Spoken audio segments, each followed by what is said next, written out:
Ang PS Kitchen ay matatagpuan sa West 48th Street sa New York City. PS Kitchen ang pangalan dahil tulad daw sa isang liham na may pahabol na PS sa dulo, bukod sa nag-o-offer sila ng pagkain at inumin, nais din nilang ipaabot sa lahat ang kanilang mga layunin. PS, ang pagkain nila ay 100% plant-based. PS, nagbibigay sila ng trabaho sa mga taong nangangailangan ng second chance. At PS, idinodonate nila ang 100% ng kanilang kita. Kilala ang PS Kitchen sa kanilang mga pagkaing plant-based dahil maganda ito sa kalusugan at kapaligiran. Ngunit mas nakilala ang restaurant na ito dahil sa dami ng taong napabago nila ang buhay. Karamihan kasi sa kanilang mga empleyado ay mga dating preso, nagre-recover mula sa adiksyon o kaya ay mga walang tirahan. Alam naman natin na kapag may criminal record na o nabilanggo na ang isang tao ay medyo nahihirapan na silang makapaghanap ng trabaho. Madalas silang nire-reject ng mga kumpanyang ina-applyan nila dahil sa kanilang record. Ngunit sa PS Kitchen, ang mga taong ito ang mas prioridad nilang bigyan ng trabaho. Binibigyan nila ng pagkakataong sila ay makabangon at baguhin ang takbo ng kanilang buhay. Noong 2020 ay meron ng 67 na mga empleyado ang PS Kitchen. Si Raul Rivera ay isa sa mga mapapalad na nabigyan ng oportunidad na magtrabaho dito. Labas-pasok siya sa kulungan noon dahil sa droga at karahasan. Noong magdesisyon siyang magbago, pagkalabas niya ng rehab ay nahirapan siyang makahanap ng trabaho dahil sa kanyang nakaraan. Kaya naman hindi makapaniwala si Raul nang mag-apply siya bilang dishwasher sa PS Kitchen dahil tinanggap siya agad ng walang pag-alinlangan. He says, "Can you be here tomorrow at 6 o'clock? You're hiring me?" He says, "Yeah, be here tomorrow at 6 o'clock." I walk out the building and I go right into the corner where the fire department is. I just started crying, man.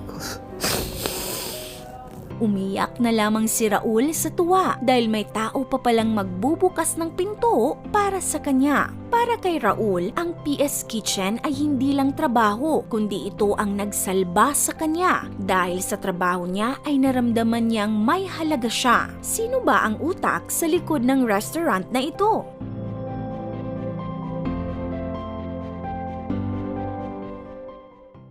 Si April Tom Smith ay ang babae sa likod ng PS Kitchen. 11 years old lamang si April nang mag-migrate sila ng kanyang pamilya sa Amerika mula Hong Kong para makipagsapalaran. Hindi naging madali sa kanyang mga magulang na makahanap ng magandang trabaho doon, kaya alam niya kung gaano kahirap ang walang trabaho. Ngunit dahil sa likas na talino at determinasyon, nakakuha si April ng scholarships sa Massachusetts International at sa Columbia Business School. At ngayon nga'y full-time managing director sa isang bangko sa Wall Street. Ang mga tagumpay na ito ay sobrang ipinagpapasalamat ni April sa may kapal dahil bihira lamang ang makakapunta ng Amerika at makuha ang buhay na meron siya. Kaya naman naisip niyang ibalik ang pasasalamat na ito sa pamamagitan ng pagtulong sa iba. Nag-volunteer, nag-donate sa mga charities at bumiyahe sa ibang bansa para lamang magbigay ng tulong si April. At sa isang biyahe nga niya sa South Africa ay nabuo ang ideya ng PS Kitchen. Nung bumisita si April sa isang bahay ampunan sa South Africa, ay nilapitan siya ng grupo ng kabataan at inabot sa kanya ang papel na may nakalistang mga bagay na kailangan nila. Ngunit labis na naantig si April dahil ang nasa listahan ay hindi pala para sa mga bata na nag-abot sa kanya, kundi para sa mga kaibigan nila na mas nangangailangan ng tulong. Sa pagtulong ni April ay na-realize niyang walang makakatumbas sa kaligayahang kanyang nadama at kailanman ay hindi masasayang ang kanyang oras at pera. I'm gonna be glad that I took a leap of faith, and most importantly, the day I go and meet my maker, I want him to just be able to say, "Good work, good and faithful servant," and that's just really what we're after.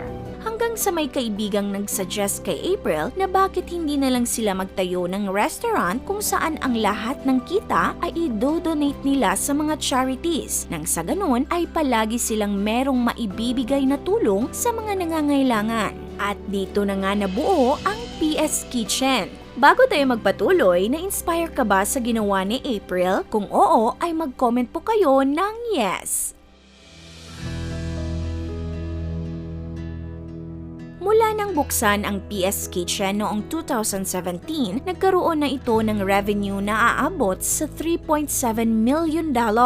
Bukod sa masustansyang pagkain kanilang inihahanda, mga trabaho na kanilang naibigay, ang lahat ng kita nila ay napupunta sa mga charities. Nariyan ang Share Hope na gumagawa ng mga damit at nagbibigay ng mga programa tungkol sa edukasyon at kalusugan sa Haiti. Ang Justice Rising na nagbibigay naman ng dekalidad na edukasyon sa mga komunidad na apektado ng gera. Nakapagpagawa sila ng mga paaralan, meron ding mga seminars at mga programang nagsusulong ng kapayapaan. Nandyan din ang Defy Ventures na nagbibigay ng entrepreneurial training para sa mga taong minsan nang nakulong at nakalaya para maging handa sa kanilang pagbabalik sa lipunan. Tinuturuan silang magnegosyo para sa pagpapatuloy ng kanilang buhay. At ang Restore NYC na tumutulong sa mga biktima ng human trafficking sa Amerika. Nakapagpatayo rin sila ng 3 paaralan sa Congo, Africa, ang PS Kindness, PS Grace at PS Justice. Marami rin silang nabigyan ng trabaho sa Haiti. Nung mangyari ang pandemya ay maraming customers ng PS Kitchen ang nagbigay ng donasyon na umabot sa halagang $120,000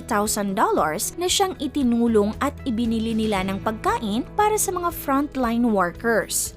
Ang ginagawa ni April sa PS Kitchen ay voluntaryo at wala siyang nakukuha maski 1 sentimo sa kita nito dahil sapat na para sa kanya ang makatulong sa iba. Alam niya sa kanyang sarili na ang kanyang ginagawa ay hinding-hindi niya pagsisisihan kailanman. This is your Ate O from Our Republic. Hanggang sa muli and stay awesome!